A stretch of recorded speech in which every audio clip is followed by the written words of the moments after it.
¿Qué tal, chicos? ¿Cómo están? Muy buenas tardes, ¿listos para que les explote el cerebro, muchachos?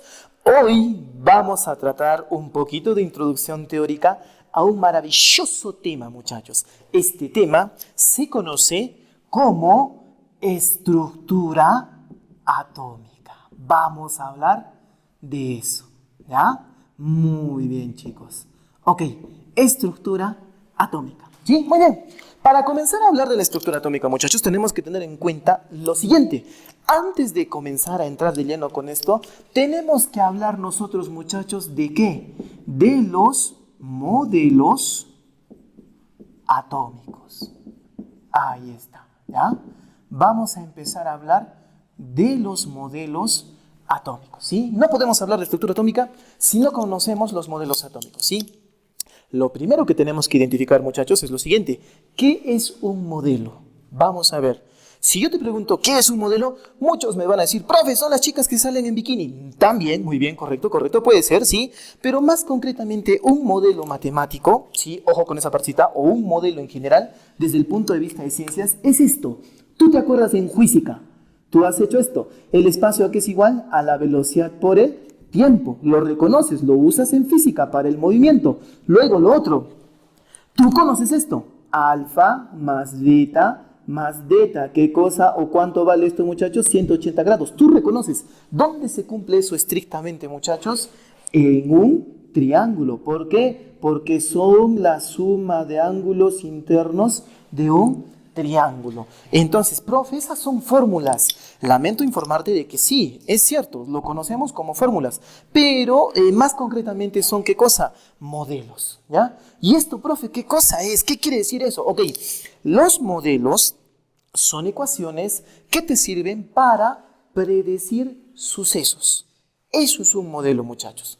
Y más concretamente, ¿te has dado cuenta? Matemática. Esto es física, pero es matemática aplicada a la física. Entonces, te estás dando cuenta de que los modelos son concretamente, ¿qué cosa? Matemática 100% aplicada. En ese caso, a la física. En este caso, a la geometría, perdón. Y en este caso, ¿dónde lo vamos a aplicar? A la química, muchachos, ¿ya? Entonces, ahí va. ¿Sí? Lo chévere de esto es que estas ecuaciones lo estás usando desde hace más de 200, 2000 años incluso, y se sigue usando. Y profe, ¿lo vamos a seguir usando de acá a 500 años? Sí. ¿De acá a 1000 años? Posiblemente sigamos con esta jarana, ¿sí? Es lo chévere de los modelos matemáticos. Su deber como futuros científicos, como futuros profesionales, es tratar de darle contra esto, ¿sí? Es genial esto.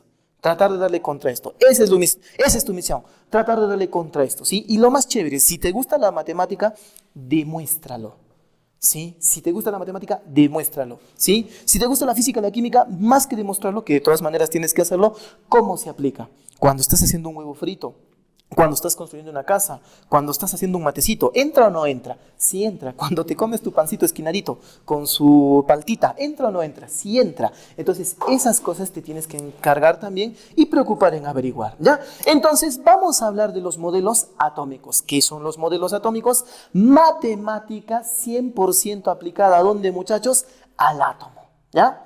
Y arrancamos. El primer modelo atómico, ¿sí? Ojo con esta partecita, esta parte es teórica de todas maneras. El primer modelo atómico o indicios de primer modelo atómico, muchachos, fue planteado por el señor Leucippio. Así se llama. No se burlen, muchachos, yo no tengo la culpa de que se llame así. ¿Ya? Ok, listos. El señor Leucippio, como todo, sí, lo propuso 450 años antes de que nazca Cristo. Qué alucinante, muchachos, ¿ya? ¿Esto qué quiere decir? Y esto es para que tomes un poquito de conciencia. La matemática que tú estás estudiando, en otras palabras, la aritmética, el álgebra, la geometría y un poquito la trigonometría y un poquito la química y un poquito la física, nuestros amigos griegos lo estudiaban ya desde antes. Es alucinante esto. Ellos estaban traumados ya tratando de resolver ecuaciones de segundo grado, cuando los los sumerios ya lo tenían resuelto. La famosa ecuación de Bhaskara, no sé si se acuerdan, muchachos, ¿sí? Entonces, bueno, Leucippio dijo, entre la pizarra y yo hay algo. Sí, profe, es una distancia. Ya, pero esa distancia está llena de algo. Tú ese rato agitas y sientes que es el aire, ¿sí o no? Y tú eres consciente de que el aire está lleno de moléculas. ¿sí? Oxígeno, nitrógeno, toda esa jarana. Y lo sientes, ¿sí? Pero en ese tiempo estaban traumados. No sabían cómo expresarlo. Entonces, ante eso, ¿qué tienen que hacer? Comenzar a conjeturar y comenzar a formular teorías y comenzar a corroborar esas teorías. Pero, profe, eso es bien simple. Ahora parece simple porque sabes la respuesta. Es como si yo te dijera, a ver si te explota, ¿no?, el cerebro. Tú tienes el planeta Tierra y aquí está el planeta Marte. Hay una distancia entre los dos. ¿Lleno de qué está? Profe, es vacío. Oficialmente no se llama vacío. Ya no se le llama vacío. Es otra cosa ahora, ¿sí? Para poder avanzar en estas teorías. Es interesante. Antes se creía que era vacío. Ahora no. Es otra cosa. Y es menester tuyo averiguar cómo se llama ahora. Sí, ya te picó. Muy bien. Ahora, ¿cuál es el detalle con esto, muchachos? Lo siguiente. Leucipo tenía discípulos, ¿sí? Uno de sus principales discípulos se llamaba así, Demócrito. Ahí está, ¿sí? Sospechosamente está muy relacionado con la democracia, ¿sí? Pero bueno, nuestros amigos de derecho están inmiscuidos ahí, ¿no? A nosotros no nos compete todavía, ¿sí? Entonces, Demócrito era el más representativo de sus estudiantes y junto con sus estudiantes de Leucipo le dijeron, sí, profe, le creemos a usted, hay algo, ¿lleno de qué está? Bautícelo, profe. Y fue el señor Leucipo el que bautizó, ¿ya?, de que todo, absolutamente todo, está constituido de algo a lo que él llamó, ¿qué cosa? Átomo, que significa indestructible, inconmensurable, impenetrable. ¿Sí? Es interesante. En algún libro leí, es como ser Dios sin ser Dios. Algo así, interesante eso, ¿sí? Pero el punto es que Leucipo, genial, junto con Demócrito, genial, y bueno, fundaron o conceptuaron esta idea de átomo, ¿sí? ¿Cuál es el detalle, muchachos? Y quiero llegar a este detalle, ¿sí? Siempre hay reunión de científicos. Cuando tú estudies ingeniería civil, ingeniería mecánica eléctrica, cualquier carrera, medicina, odontología, economía, la que tú quieras, ¿sí? Siempre hay congresos. ¿Esos congresos qué son? Reunión de profesionales, por ejemplo, el Congreso Nacional de Ingenieros, ¿sí? Plum, profesionales de todo el país se reúnen en un punto. Este año creo que va a ser en Cusco o va a ser en Trujillo, no recuerdo bien, chicos, pero está en internet, ¿sí? Entonces ahí se reúnen y comienzan a debatir sobre nuevas ideas de investigación, sobre lo último en tecnología y esas jaranas aplicadas, ¿sí? Entonces, ojo, actualmente, en esos tiempos también hacían esto, ¿sí? En esos tiempos, Leucipo fue junto con sus alumnos a exponer su trabajo, ¿sí? De que el átomo y la jarana, ¿sí? ¿Quién estaba ahí o quién era el científico más reconocido de esos tiempos? Ahorita te lo voy a contar. Lo que quiero que me respondas y ponte a ver, actualmente, ¿quién es el científico más importante vivo? ¿Quién será? El profe no cuenta el profe. Ok, otro. Necesitamos, ¿quién es el científico vivo actualmente más importante del planeta? ¿Sí? Bueno, si no lo conoces, te lo presento. Se llama Michio Kaku. Profe, ¿cómo es un gato? No, no es un gato. Así es su nombre. Se llama Michio Kaku, ¿sí? Este señor es físico puro y es uno de los más importantes del planeta. Ya no es Stephen Hawking. ¿Por qué? Ya se murió, pues, ¿sí? Tiene que ser vivo. Entonces, Michio Kaku, ¿qué está haciendo, muchachos? Está haciendo algo sorprendente. ¿Tú te acuerdas? A ver, esto quizás te haga volar el cerebro, ¿no? Pero bueno, esa manera de introducción teórica, ¿sí? Ok. Nosotros vivimos en un mundo de 3 dimensiones, ¿sí? El plano X, Y y Z, ¿sí? Genial. Michio Kaku, junto con Stephen Hawking, estaban fundamentando, ¿qué cosa? Una dimensión más. Estaban generalizando o tratando de llegar a la conclusión de la matemática de 4 dimensiones. Y es brutal esto, ¿sí? Es como si tú pusieses un eje más. Aquí está X, aquí está Y, aquí está Z, y aquí está un eje W, digamos, ¿sí? ¿Tú te acuerdas? Y vamos a ver, y ponte a pensar, es alucinante. El eje Z es perpendicular a X y al mismo tiempo es perpendicular a Y. Y estos dos también al mismo tiempo son perpendiculares, ¿te acuerdas? ¿Sí? Entre los 3 son perpendiculares, ¿ya? Ok. La matemática de 4 dimensiones, ¿en qué se fundamenta? Es que hay un eje más. Y aunque no me lo quieras creer, este eje es perpendicular a estos 3. Al mismo tiempo, este es perpendicular a estos 3. Al mismo tiempo, cada uno es perpendicular entre sí. Pero, profe, no lo entiendo, no se cuadra. Exacto. ¿Por qué? Sí existe. Otra cosa es que nuestro cerebro no tiene la capacidad de procesarlo. Esa es la matemática de 4 dimensiones que Michio Kaku con Hawking han estado fundamentando para hacer ¿qué cosa? La famosa teoría de cuerdas. y es lo último, lo más avanzado que se está haciendo, entre comillas, en física, ¿sí? ¿Eso qué significaría? Que podríamos llegar a demostrar, no sé si te has dado cuenta alguna vez, tu perrito está ladrando como loco a la pared, ¿sí? Tú ves a la pared y no hay nada, ¿sí o no? Sí, pero le está ladrando a la pared como si algo estuviese. Y de hecho que alguna vez has dicho, hay un fantasma, que hay un fantasma por ahí dando vueltas. Ok, ¿por qué nosotros no lo vemos y por qué tu mascota sí? Porque sospechosamente esas cosas paran en 4 dimensiones. Nosotros no lo podemos ver. Y lo que se está tratando de hacer ahora, juntamente con esa teoría de cuerdas, es tratar de llegar a ver esas cosas. Es alucinante, muchachos. Alucinante. Estamos avanzando en esto. Yo personalmente sí, me puse a investigar un poquito y todo está en función a la longitud de onda, desde mi perspectiva. Pero estos señores están aumentándole en más matemática esa parte. Genial. Búsquense teoría de cuerdas de Michio Kaku. Búsquenlo. Genial. Sí, no lo busquen la parte que es la tesis, porque es netamente matemática, les va a patear el cerebro. Sí, tienen que tener un alto nivel matemático. Búsquenlo desde el punto de vista, así como, bueno, hay una especie de novela, teoría, la física de lo imposible se llama, de Michio Kaku. Búsquenla, ahí les va a contar un poquito de esto y otras cositas más chéveres, muchachos, ¿ya? Entonces, bueno, a manera de comentario, ese era el científico actualmente más importante vivo, o uno de los más importantes vivos, ¿sí? Ahora, ¿cuál es el detalle?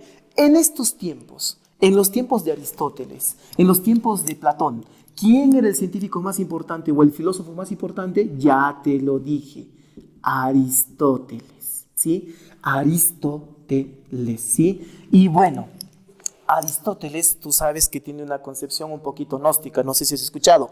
Todo es fuego, todo es tierra, todo es agua y todo es aire, ¿te acuerdas? De hecho, que alguna vez en tu vida has escuchado de eso, los que conocen de alquimia, ¿alguna vez han leído eso? Sí, ok. Todo es fuego, tierra, agua y aire, ¿sí? ¿Y por qué existen las cosas? Porque hay fuerzas de amor que las juntan. ¿Y por qué se destruyen las cosas? Porque hay fuerzas de desamor que las desunen, ¿sí? Así. Eso es filosófico. Obviamente que actualmente no tiene sentido, pero en esos tiempos se creía en eso. Y full gente apoyaba a Aristóteles. Un montón de filósofos de ese tiempo, apoyaban a Aristóteles. Y lo hicieron zarza al pobre Leucipo. Tiras. ¿Sí? Entonces el pobre Leucipo, todo avergonzado, ya se fue, nunca más quiso enseñar. Fue Demócrito quien anotó sus clases y lo volvió un libro, ¿sí? Que el libro está en algunos libros, en el Lumbreras está una partecita del poema, y en internet hay algunos pedacitos también, pero están en versión en inglés, pero bueno, ¿sí? Desde esa época. ¿Ya? Ok, ¿por qué quería hablar de Leucipo? Porque fue el primero, ¿sí? En hablar del átomo, y lo hizo 450 años antes de que nazca Cristo. ¿Por qué te quiero comentar esto? Porque el segundo modelo, que es considerado en realidad el primero, fue planteado por el señor John Dalton, ¿sí? John Dalton, ¿ya? ¿En qué año, muchachos? Fue planteado por John Dalton en el año de 1808. Saca tu cuenta. ¿Cuántos años ha pasado desde que Leucipo planteó la idea de átomo y por fin Dalton haya macerado la idea? Más de 2200 años, ¿sí? Y es interesante, ¿por qué? ¿Por qué se detuvo la investigación, por decirlo así, en estas épocas? Porque justo estamos en Semana Santa, sí, vamos a fomentar un poquito el debate, tenemos que pensar siempre, muchachos, ¿quién nació en el año 0? Nuestro Salvador, el Señor Jesús, nuestro popular Jesucristo, Jesús, ¿sí? ¿Y qué pasó? Nada, hizo todo lo bueno que tú sabes, curó a los enfermos, falleció, murió por culpa de Judas, descendió a los infiernos, toda la historia que conocemos, ¿sí? Y resucitó a los 3 días y dejó a Pedro a cargo de la iglesia. Genial, ¿sí? Ok, pero ¿qué pasó después? La gente se aprovechó de la amabilidad de los apóstoles y se aprovechó de ese boom político que generó y ¡plum! Nació la iglesia que nosotros conocemos, ¿sí? Yo no estoy diciendo que la iglesia esté mala, ojo con esa parte, simplemente es una perspectiva de lo que pasó esa vez.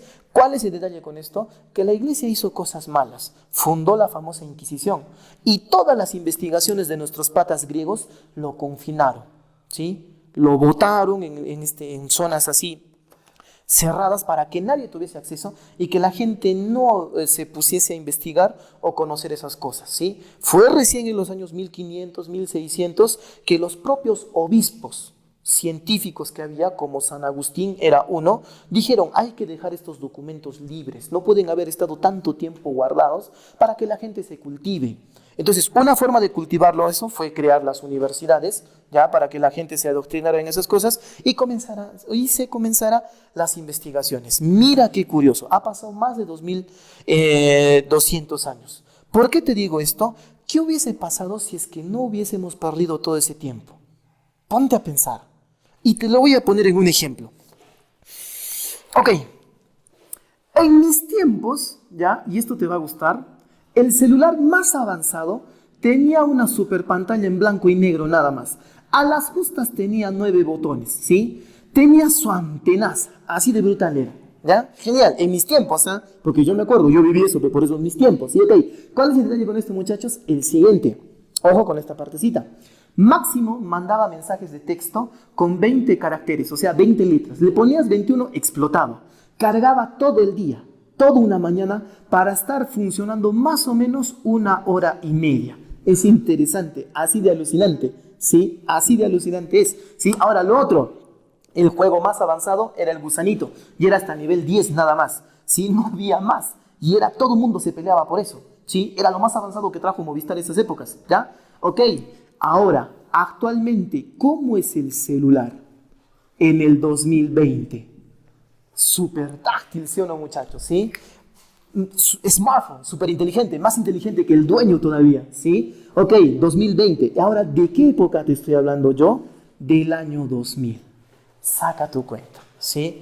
En el año 2000 la tecnología era así. Y yo soy testigo de eso porque ahorré como un año para comprarme uno de esos. ¿Y todo para qué? Para que se rompiera, ¿sí? Entonces, saca tu cuenta cómo ha avanzado la tecnología solo en 20 años. Ahora, imagínate, desde 450 años antes de que nazca Cristo hasta 1808, ¿cuánto hubiésemos hecho? ¿Dónde estaríamos? ¿Sí? Sería genial. Por ejemplo, son nuestras clases de física, muchachos. Vamos a hablar hoy día de agujeros negros. Por favor, abran la puerta. Ahí tenemos un agujero negro. A ese nivel estaríamos. Alucinante. Muy bien, chicos, continuando con el tema, les había dicho de que, bueno, los modelos atómicos eran técnicamente hablando matemática aplicada 100% a los átomos. Y oficialmente, el primer modelo atómico es el del señor John Dalton. Se caracteriza porque tiene 4 postulados. Pero la idea general, ojo con esta partecita, es que era una esfera maciza, ¿ya? Maciza, ¿sí? Como una canica, compacto. Eso era el átomo, muchachos. Y tiene 4 postulados. El primer postulado dice, más o menos la idea, de que la mínima porción de materia se le conoce como átomo, ¿sí? Y lo que te dije, es inconmensurable, indestructible, impenetrable, así como lo que dice el Leucippio. Más o menos se parecen bastante. Es como si alguien dijera control C, control V, más o menos. Pero este pata por lo menos le cambió la letra y le hizo algunas mejoras, ¿sí? Ok, el segundo postulado me anda diciendo con respecto a todos los átomos, todos los elementos tienen átomos iguales. Por ejemplo, si yo tengo un lingote de oro, ¿ya? Ese lingote de oro, ¿de qué está hecho? De átomos. ¿De qué? De oro. Y toditos esos átomos de oro son iguales. Eso me dice el segundo principio. El tercer principio me dice, por más violenta que sea la reacción, el átomo no se destruye, permanece constante, ¿ya? Ojo con esa partecita. Y la cuarta proposición me dice, los átomos se combinan para formar compuestos en proporción. ¿Sí? Eso es más o menos parecido a lo que se hace en estequiometría. ¿Ya? Muchachos, muy bien, genial. El segundo modelo oficial, y lo vamos a poner como tercero aquí, ¿sí? Es el modelo atómico del señor Joseph John Thomson. ¿Sí? Ahí está. Thomson. ¿Sí? Ojo con esa partecita. Que fue en 1896, ¿sí?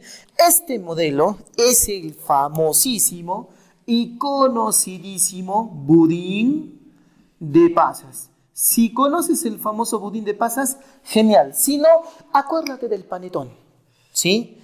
¿Te acuerdas del panetón que tiene? El bizcocho. Y encimita del panetón, ¿qué se nota, muchachos? Las pasas, las frutas. Es más o menos la idea. El bizcocho es la carga positiva, ¿ya? Y las pasas y las frutas que andan saliendo encima son, ¿qué cosa, muchachos? Las cargas negativas, ¿ya? Ojito con esa partecita, ¿sí? Muy bien. Este concepto, ¿ya? Para ampliar un poquito más esto, tenemos que notar que en 1897 se descubre el electrón, ¿ya? Y adicionalmente a eso, muchachos, el señor Andrew, bueno, con el experimento de rayos catódicos, ¿ya? Catódicos, ¿sí? ¿Qué son los rayos catódicos, chicos? Ok, no sé si te acuerdas de las teles blanco y negro o las teles a color antiguas, las que son tremenda cajaza, ya eso más o menos funciona con un tubo, ¿sí? Es un tubo que inicia en chiquitito y de ahí se amplía. Ese es el tubo de rayos catódicos. O sea, profe, ¿podemos hacer ese experimento usando eso? En teoría, sí. Habría que ver cómo nos la ingeniamos, ¿ya? Ok, muy bien. Luego, el señor Andrew Millikan, ¿sí? Ahí está, como suena, Millikan, ¿sí? Ahí está, ¿ok? Descubrió, muchachos, ¿ya? La carga eléctrica del electrón. Ojo con esta partecita. La carga eléctrica del electrón es menos 1,6 por 10 a la menos 19 coulombs. ¿Hay que saberlo? Yo les sugiero que sí. Por cultura general tenemos que saber, ¿ya? La carga eléctrica, que es idéntica a la carga del protón, pero ahorita vamos a llegar a eso, no te preocupes, ¿ya? Luego de eso, muchachos, ¿ok? Luego, el señor de apellido Perrin, yo no tengo la culpa, así se llama, ¿sí? Dijo, acotando al modelo del budín de pasas, a ver, ¿cómo lo hago? Así. Macizo, esto es de carga positiva, ¿ya? Y los electrones que tenían la carga negativa estaban encima, no estaban adentro. Entonces, ¿te acuerdas del panetón? Sí, ok, muy bien. Entonces, las pasas y frutas que están encima, eso sería el modelo atómico de Thomson. Y adentro no existiría ni pasas ni frutas, el bizcocho sería puro, ¿ya? Más o menos es la idea, ¿sí? Muy bien, muchachos, ok, vamos a ver. El siguiente ha sido hecho por el señor Sir Ernest Rutherford, ¿ya? Rutherford o Rutherford, ¿sí? Bueno, vamos a hacerlo en español, ¿sí? ¿Ok? En 1911, ¿sí? A este modelo atómico se le conoce como el modelo atómico del sistema planetario, ¿ya? Ahí está, sistema planetario. O sea, el núcleo es como el Sol, el centro, ¿sí? Es macizo, compacto y súper denso, y los planetas que están dando vueltas serían, ¿qué cosa, muchachos? Los electrones. Es más o menos en analogía. ¿Cómo es que llegó a esta conclusión, muchachos? Usó el famoso experimento conocido como pan de oro. Así como suena, pan, profe. Sí, pan. ¿Y profe era de 3 esquinas o era galletita? No, así se le llamaba, ¿ya? ¿Qué hizo este señor? Hizo lo siguiente. Agarró, imagínate una chalina, ¿ya? Así de larga. Ahora tiene su ancho y su largo, ¿sí? Imagínate que esa chalina ahora sea de oro. Genial, ¿sí? Ahora, imagínate que sea más delgadito que un cabello humano. Esa chalina, de oro. Profe, interesante. Eso es lo que hizo. Agarró esa chalina y lo puso en casi circunferencia. Perdón por lo chueco, ¿sí? ¿Ok? Y luego, ¿qué pasó? Puso una fuente radioactiva. Justo nuestro siguiente tema es radioactividad. Ahí vamos a hablar un poquito más de eso. Ok, una fuente radioactiva, ¿sí? Que tenía qué cosa, o que liberaba qué cosa, rayos alfa, ¿ya? Ahí está, ¿sí? Eso hizo. Una fuente radioactiva se desintegra naturalmente por sí sola, liberando qué cosa, partículas y energía. Así, ¿ya? Así, empezando a mandar bastante. Lo que notó fue lo siguiente: algunas rebotaban y otras pasaban. ¿Eso qué demostraba, muchachos? De que el átomo no era macizo, necesariamente era ¿qué cosa? Hueco. Ojo con esa partecita. Por esa razón se creía de que el átomo era como un sistema planetario, que el núcleo era en el medio y los átomos, los electrones estaban dando vueltas como en el sistema solar, pues, ¿sí? Ahí está, muchachos, ¿ya? Listos. Ok, muy bien. Vamos a ver. El siguiente modelo atómico, ¿sí? Fue planteado por el señor Niels Bohr, ¿ya? Vamos a ver. Niels Bohr, ¿sí? Ahí está, ¿ya? Y esto fue hecho en 1913. Ahí está, muchachos, ¿ya? Listos. ¿Qué me dice el señor Bohr? Me dice lo siguiente. Hasta acá, desde Leucippio hasta Rutherford, muchachos, o Rutherford, ¿sí? ¿Ok? ¿Cuál es el detalle? Hemos aplicado la física, la química y la matemática que tú conoces, ¿ya? ¿Cuál es el detalle? Niels Bohr, ¿sí?, adicionó algo más al modelo de Rutherford, porque es técnicamente hablando lo mismo, solo que le adicionó, ¿qué cosa, muchachos? La mecánica cuántica, ¿ya? Cuántica, ¿sí? ¿Y por qué, profe, le adicionó mecánica cuántica? Si ya estaba así todo chévere. Es que Rutherford tenía un problema. No sabía explicar esto que pasa en física clásica, o sea, la física que vas a estudiar ahora. Y bueno, a ver cómo le preguntas esto a tu profe. Según esto, el átomo sería así: el núcleo en el medio, ¿ya? Y los electrones dando vuelta así, ¿sí? ¿Ok? Por fuerza centrípeta y toda la pachamanca, ¿sí? El detalle, ¿cuál es? Como está dando vueltas, ¿sí?, se supone que tiene energía, ¿ya? Y ahora, ¿cuál es el detalle? Es como cuando tú estás corriendo alrededor del protón, o digo, del núcleo, ¿sí? ¿Te vas a cansar o no te vas a cansar? Sí te vas a cansar, pero todo el tiempo tienes que correr a la misma velocidad. No puedes correr más lento. Entonces, profe, ¿cómo hago para disimular eso? Caballeros, tendrías que bajar y cada vez tu energía y cada vez estarías más cerca al núcleo atómico. ¿Eso qué significa? Que en un cierto instante, de tanto acercarse, chocaría contra el núcleo y se desintegraría el átomo, lo cual no ha pasado hasta ahora. Rutherford no podía explicar este fenómeno, que era gracias a usar la física clásica que nosotros tenemos. Entonces, Niels Bohr adicionó al modelo de Rutherford simplemente la mecánica cuántica y dijo lo siguiente: efectivamente, sí, Rutherford tiene razón, pero no está en la física clásica, está en la física cuántica, en la mecánica relativista. ¿Y qué dijo? De que los átomos o los electrones se movían, ¿qué cosa? En niveles, nivel 1, nivel 2 y así sustantivamente. Ahí está, ¿ya? Nada más. Y ese fue el aporte, y a partir de ahí ya comenzó todo el boom de mecánica cuántica y toda esa jarana, ¿sí? El sexto átomo, o el sexto modelo atómico, es del señor Bohr-Sommerfeld, ¿ya? Sommerfeld, ¿sí? Ahí está. Es la misma, es una acotación a lo que hizo Bohr, ¿ya? ¿Y qué es lo que hizo? Simplemente dijo, sí, es correcto. Hay órbitas que son circulares y hay órbitas que son, ¿qué cosa? Perdón, es una elipse, ¿sí? Círculos y elipses, ¿ya? Ojo con esa partecita. Y eso es todo, ¿sí? Ojito con esa partecita, muy bien.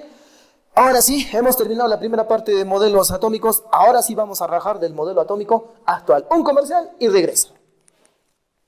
Muy bien, chicos, ¿qué tal? ¿Cómo están? Continuando con la destrucción, muchachos. Ahora vamos a rajar del modelo atómico actual, ¿sí?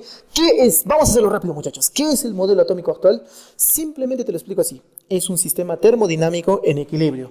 ¿Qué significa eso? Si yo tengo una mano derecha, ¿qué tiene que haber para el equilibrio? Una mano izquierda. Ahí está. Entonces, ¿qué es lo que pasa aquí?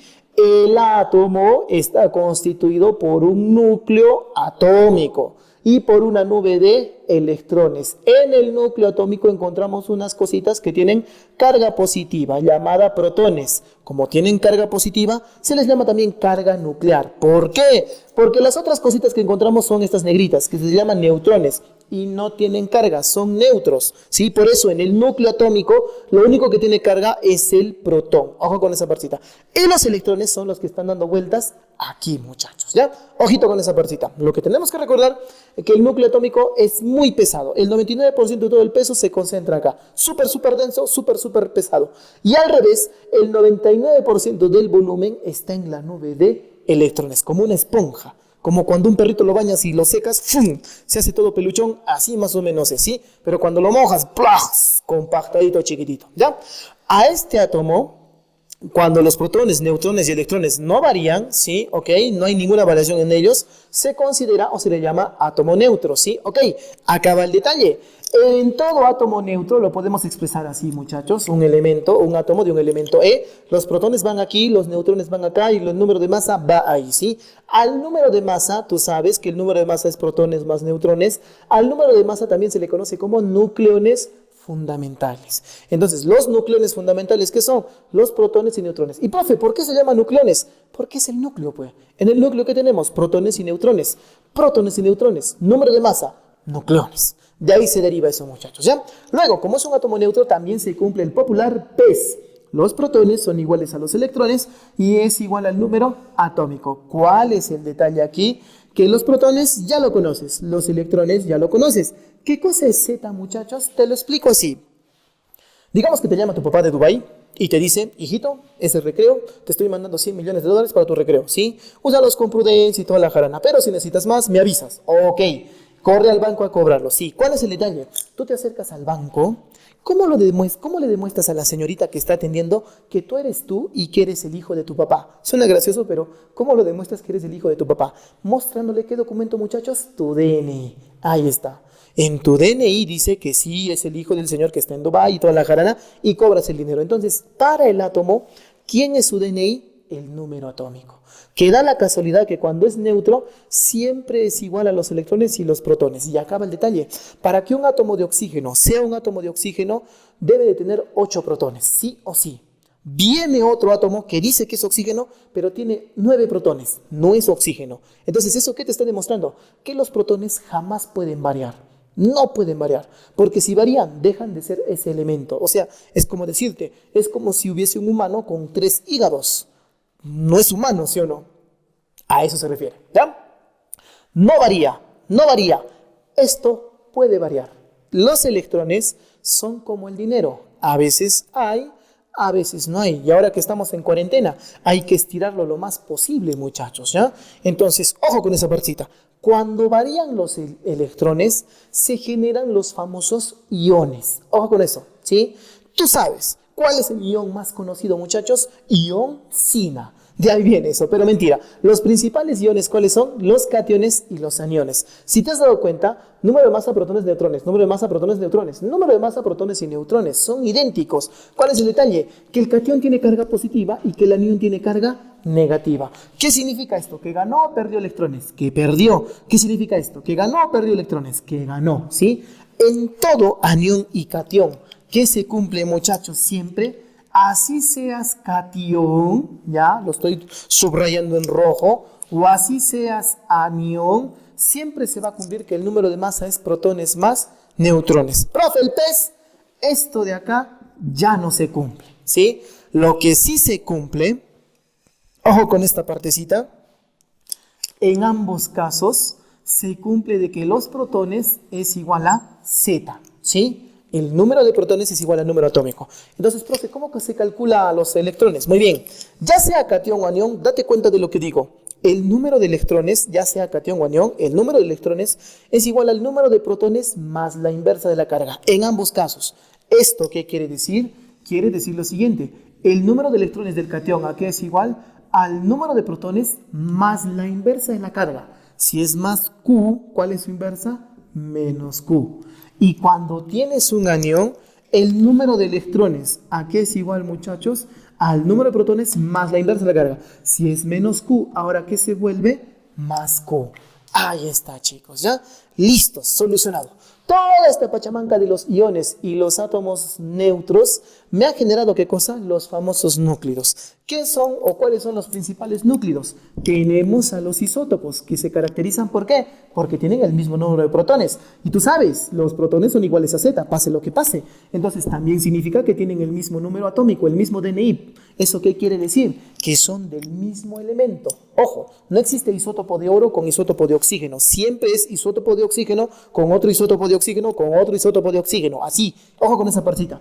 A los isótopos también se les llama élidos, ¿ya? Los isóbaros tienen el mismo número de masa. Los isótonos tienen el mismo número de neutrones y los isoelectrónicos, ¿adivina qué? El mismo número de electrones, ¿sí? Existe uno más. Los famosos isodiáferos, pero normalmente no se usan, ni la UNI lo usa. Bueno, por si acaso vamos a tenerlo en cuenta en algún momento. Los isodiáferos, ¿qué son? Son los átomos que tienen el mismo exceso de neutrones. Ojo con esa partecita. Los isodiáferos son los que tienen el mismo exceso de neutrones, ¿ya? Listos, muchachos. Ahora sí, un comercial y regresamos con los problemas resueltos.